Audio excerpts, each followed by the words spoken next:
Once again, good afternoon, class.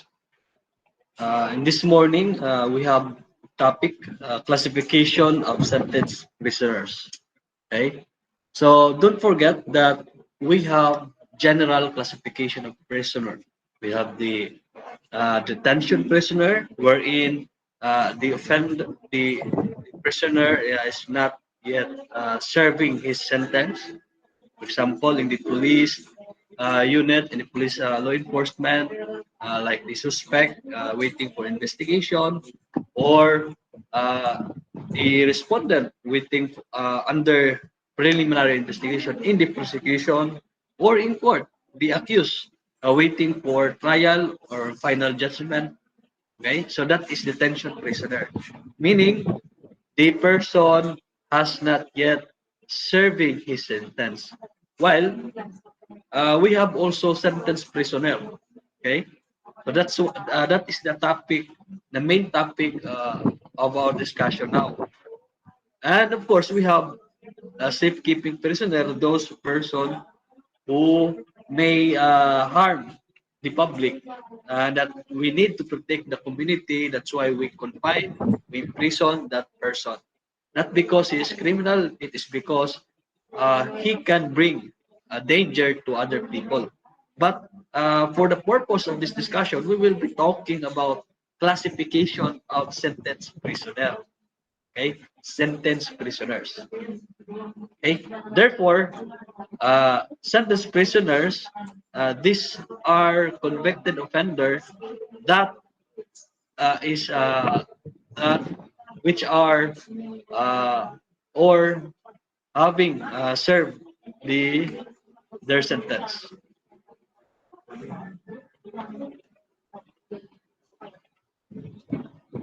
So can a sentenced prisoner be imprisoned in jail? Okay? Pwede ba ma-imprison sa jail yung sentenced prisoner, yung convicted? Okay? So don't forget that we are talking here the Philippine sitting. Okay? So the sentenced prisoner that we will be discussing is about Philippine sitting. Okay. We have the first one is insular prisoners, also known as national prisoner. These are people, these are convicted offender whose sentence to suffer a term of imprisonment of 3 years and 1 day to life imprisonment. Again, insular or national prisoners.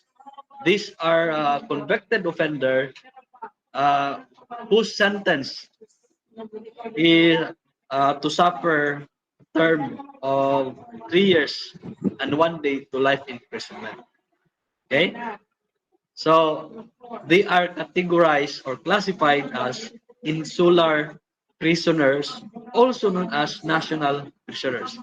Now, kung hindi mo, if hindi natin mahanap yung, for example, may tanong at pertaining to this one, this classification, then hindi natin mahanap yung national prisoner pero nandoon naman yung insular, then the answer is insular prisoners. Okay?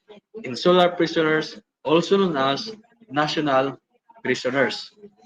So now, saan sila makukulong? Doon sa Bureau of Corrections. Okay? Bureau of Corrections. Insular or national prisoners. Okay? So, yan. Next. No. Those sentenced to suffer term of imprisonment cited above, but appealed the judgment. Again, but appealed the judgment and unable to file a bond for their temporary liberty.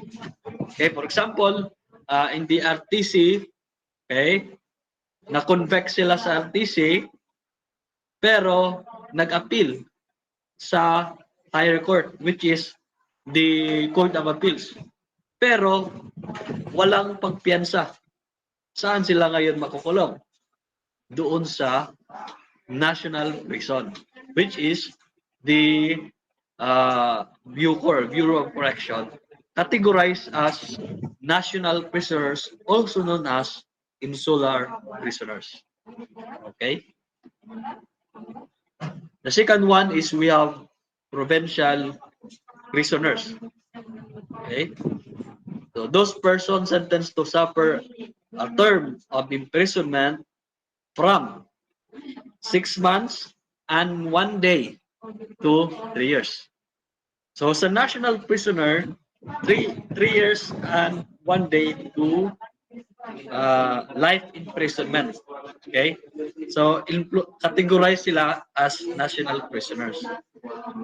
Dito naman sa provincial prisoners, uh, they are categorized as provincial prisoners if their prison term uh, is from 6 months and 1 day. Again, from 6 months and 1 day to 3 years, or a fine not more than 1,000 pesos or what.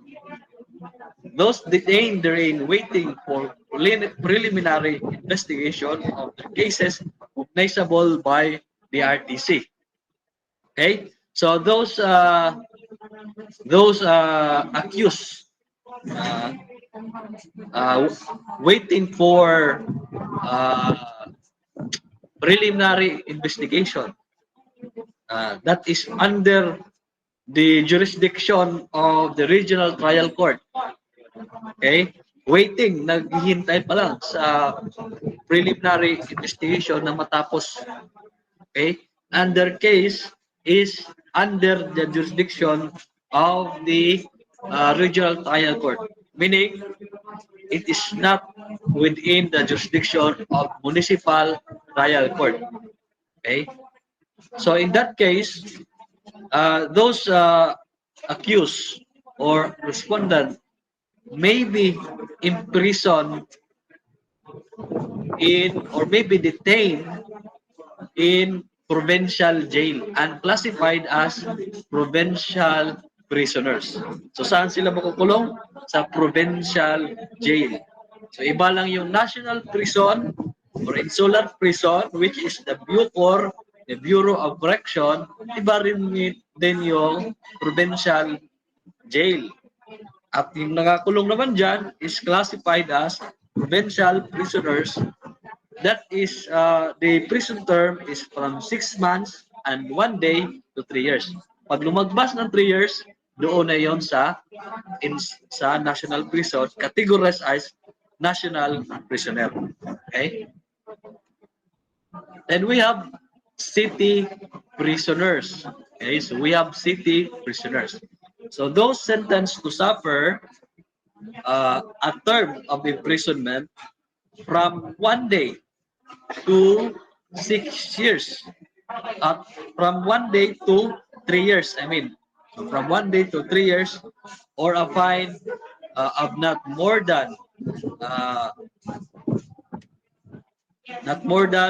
1,000 pesos or both. Those detained therein whose cases are filed with the NTC. So sabi ko nga kanina, pag RTC, doon makukulong sa provincial jail. If the case is under or it is filed with the municipal trial court, then the respondent or accused, as the case may be, will be detained in a city jail. Okay? City prisoners. Saan makukulong? City jail. Okay? Under the Bureau of Jail and Management and Penology. Bureau of Jail Management and Penology. Okay? So, the prison term is 1 day, from 1 day to 3 years. Okay? So those detained therein whose cases are cognizable by the RTC and under preliminary investigation. And it can also house or detain uh, respondent that is cognizable by RTC, provided that it is under preliminary investigation. When we say preliminary investigation, that is in the prosecution to determine whether or not there is probable cause to file an information in court. Okay, again, pag even it is RTC, it is within the jurisdiction of RTC, so long that the case is under preliminary investigation, meaning uh, the respondent is under investigation to determine whether or not there is probable cause that the respondent is guilty of the crime being charged. Okay? So in that case, pwede siya makulong or makulong siya doon sa city jail. Categorized as city prisoner. But those sentenced prisoner, okay, those sentenced prisoner, they are classified as sentenced city prisoner if their penalty or prison term is from 1 day to 3 years or a fine not more than 1,000 pesos or more. Okay? Maliwanag yan. So we have municipal prisoners also. Those confined in municipal jails to serve an imprisonment from 1 day to 6 months. Okay, so dito 1 day to 6 months. Yung city jail 1 day to uh, 3 3 years. So sa municipal jail 1 day to 6 months.